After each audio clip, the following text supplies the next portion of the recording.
Magical supercycle robot destroy. Nagpur नाम के शहर में दो साइंटिस्ट रहते थे। एक का नाम दीपक और दूसरे का नाम अमित था। दीपक बहुत ही अच्छा इंसान होता है। उसके प्रयोग हमेशा लोगों की भलाई के लिए करने का रहता था। लेकिन अमित बहुत ही लालची और बिगड़ैल इंसान था। वो हमेशा अपने फायदे के लिए ही प्रयोग करता और उससे पैसे कमाने की सोचता था। लेकिन फिर भी दीपक और अमित साथ में ही काम करते थे। साथ में काम करते हुए जब भी दीपक लोगों की भलाई के लिए कुछ करने की सोचता तो अमित उस पर चिढ़ जाता था। लेकिन बावजूद उसके दीपक लोगों की भलाई के लिए ही काम करता और उनकी वाहवाही लेता था, जिस वजह से अमित उस पर जलने लगा था। एक दिन ऐसे ही एक गैजेट बनाकर दीपक गांव के लोगों में फ्री में देता है। अमित उसे कहता है, अरे ये क्या दीपक, ये गैजेट इतनी मेहनत से बनाया और तूने ये गांव वालों को फ्री में दे दिया। हाँ तो हम इस गांव में रहते हैं ना, तो यहाँ रहने वाले लोगों का भला सोचना हमारा फर्ज है। तो फिर इसमें मैंने क्या बुरा किया? अरे लेकिन हम ये गैजेट उन्हें बेच भी तो सकते थे ना, और इससे ढेर सारे पैसे भी कमा सकते थे। लेकिन तुमने सारा प्लान चौपट कर दिया। अरे अमित, तुम हमेशा पैसे के बारे में क्यों सोचते हो यार? कभी लोगों की खुशी देखो, उनको खुश देखकर तुम्हें भी बहुत खुशी मिलेगी। अरे आग लगे ऐसी खुशी को, साला जेब में 1 रुपया नहीं रहेगा और लोगों की खुशी को क्या चाटना है। दीपक के लाख समझाने पर भी अमित नहीं समझता और वो नाराज होकर उस पर चिढ़ जाता। लेकिन दीपक हर रोज उसे समझाता और इस आस में रहता कि किसी न किसी दिन अमित जरूर समझेगा। एक दिन दीपक हमेशा की तरह गांव के लोगों की भलाई के लिए एक रोबोट बनाता है, जो साइकिल रोबोट में बदल जाती थी। जो गांव में अगर कोई भी किसी मुसीबत में होता, जैसे कहीं आग लग गई, तो साइकिल रोबोट जाकर उसे बुझा देता था। या फिर कोई बच्चा पेड़ पर फंस गया हो तो साइकिल रोबोट पेड़ पर चढ़कर उसे नीचे उतार देता। इस तरह के काम करने के लिए वो साइकिल रोबोट दीपक ने बनाया था, जिस पर गांव वाले दीपक का बहुत शुक्रिया और नाम लेने लगे थे। इस बात से अमित बहुत चिढ़ गया था और वो सोचता है, अरे ये दीपक हमेशा कुछ ना कुछ करता है और वाहवाही ले जाता है, मुझे इसे सबक सिखाना ही पड़ेगा। ये सोचकर अमित एक रात चुपके से दीपक सोया रहता है तब उसके लैब में जाकर उसके रोबोट में अपनी बनाई हुई गलत चिप डाल देता है, जिस वजह से वो साइकिल रोबोट जो लोगों की रक्षा कर रहा था वो उन पर टूट पड़ता है और उनकी जान लेने लगता है। वो गांव में लोगों के घर जलाने लगा, कुछ ऑटो को वो उठाकर दूर फेंकने लगा, तो कभी लोगों को पकड़कर मारने लगा। इस तरह की हरकत करते रोबोट पूरी तरह से आउट ऑफ कंट्रोल हो गया था। दीपक बहुत कोशिश करता है लेकिन फिर भी वो कंट्रोल में नहीं आता। लेकिन ये सब कैसे हुआ, इस बात का शक दीपक को अमित पर होता है। बताओ अमित, ये तुमने ही किया है ना? इस साइकिल रोबोट के साथ छेड़खानी तुमने ही की है, बताओ मुझे। अरे नहीं नहीं दीपक, मैंने कुछ नहीं किया, छोड़ दो मुझे। लेकिन दीपक के सामने अमित को मनाने से भी बड़ी चुनौती थी उस रोबोट को काबू में करना, जिसके लिए उसे जल्दी ही कुछ करना होगा। इसलिए वो सोचता है कि जल्द से जल्द एक दूसरा रोबोट बनाएगा और वो अपने काम में लग जाता है। थोड़ी देर में ही वो एक दूसरा रोबोट बनाता है। उस रोबोट को छोड़ते ही वो रोबोट उस साइकिल रोबोट पर टूट पड़ता है। साइकिल रोबोट एक ऑटो को जलाते हुए रहता है कि तभी नया रोबोट रोबो बॉय आकर उस ऑटो को लगी आग को बुझा देता है। साइकिल रोबोट फिर एक दुकान में घुसकर तोड़फोड़ करने लगता है, तो नया रोबोट रोबो बॉय वहां जाकर उसे उठाता है और दूर गांव के बाहर जंगल में फेंक देता है। रोबो बॉय दीपक से कांटेक्ट करके उसे एक रोड रोलर लेकर जंगल की तरफ बुलाता है। थोड़ी ही देर में दीपक रोड रोलर लेकर जंगल पहुंचता है। वो देखता है कि दोनों रोबोट में जबरदस्त फाइट शुरू है। तभी दीपक कहता है, सुनो रोबो बॉय, जल्दी से साइकिल रोबो को जमीन पर फेंको और उसे उठने मत दो। वो रोबो बॉय ठीक वैसे ही करता है जैसे दीपक कहता है।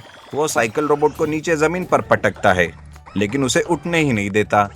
तभी जल्दी से दीपक रोड रोलर लेकर उस साइकिल रोबोट पर चढ़ा देता है और उसे पूरी तरह पिचक कर डिस्ट्रॉय कर देता है। इस तरह से ठीक वक्त पर दीपक उस साइकिल रोबोट को नष्ट करके गांव को बचा लेता है। तभी गांव का एक आदमी दीपक से कहता है, बेटा दीपक, तुम ऐसी कोई भी चीज मत बनाओ जिसे कोई दूसरा इंसान कंट्रोल कर सके। आज तुमने ये रोबोट बनाया जिसे किसी और ने कंट्रोल किया, लेकिन सोचो अगर कुछ हादसा हो जाता तो।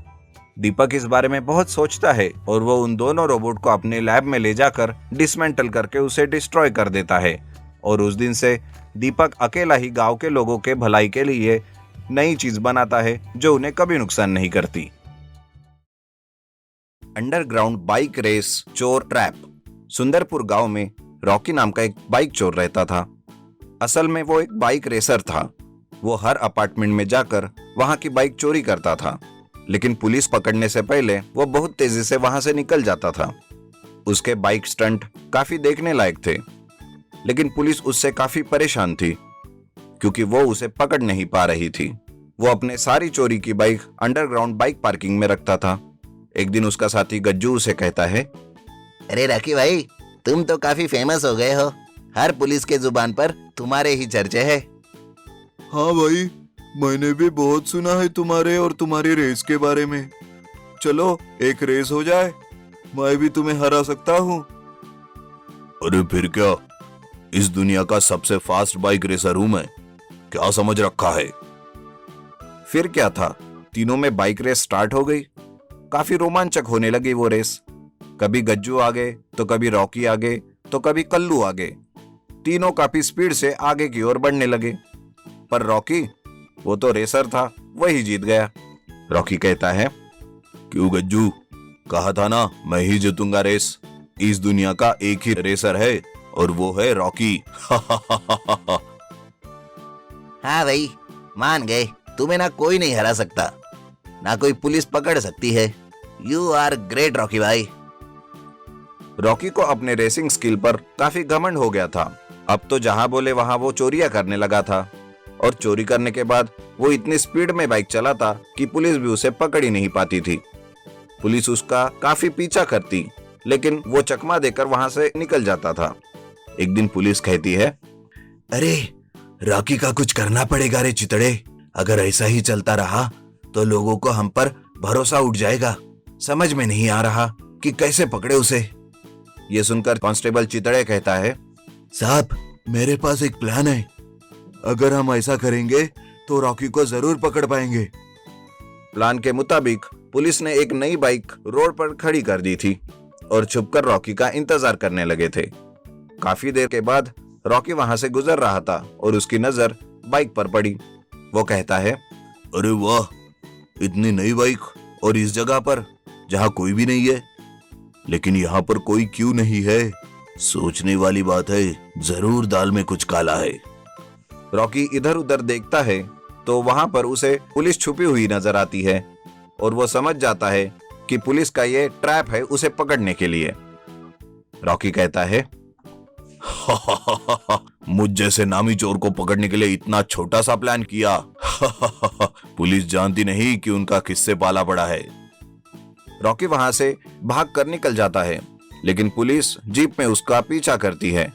दोनों में काफी लंबी रेसिंग चलती है, लेकिन जितना भी कोशिश करो वो रॉकी के पास भी नहीं पहुंचती। अरे चितड़े, अब क्या करें? ये तो काफी तेज निकला। ऐसे हम उसको कैसे पकड़ पाएंगे? मुझे तो अब और भी प्रेशर आ गया। समझ में नहीं आ रहा कि क्या करे। अरे साहब, मेरे पास एक और प्लान है। इस बार ये प्लान पक्का काम करेगा। अबे चितड़े, अब की बार तुम्हारा प्लान फेल हुआ ना, तो समझो तुम्हारी ट्रांसफर ऐसी जगह पर कर दूंगा जहाँ पे नहाने के लिए तो क्या, धोने के लिए भी पानी नहीं मिलेगा, समझे? पुलिस रॉकी को पकड़ने के लिए फिर से प्लान करते हैं और पहले की तरह ही एक नई बाइक रास्ते पे एक पेड़ के नीचे छोड़कर छुप जाते हैं। रॉकी वहां से गुजर रहा था, वो बाइक देख लेता है और रुक जाता है और कहता है, ये पुलिस वाले कभी बाज नहीं आएंगे। कितना भी कोशिश कर लो, मैं हाथ नहीं आने वाला। अभी दिखाता हूँ मेरा कमाल। जैसे ही रॉकी बाइक स्टार्ट करता है, ऊपर से एक जाल रॉकी पर गिरता है और वो उसमें फंस जाता है।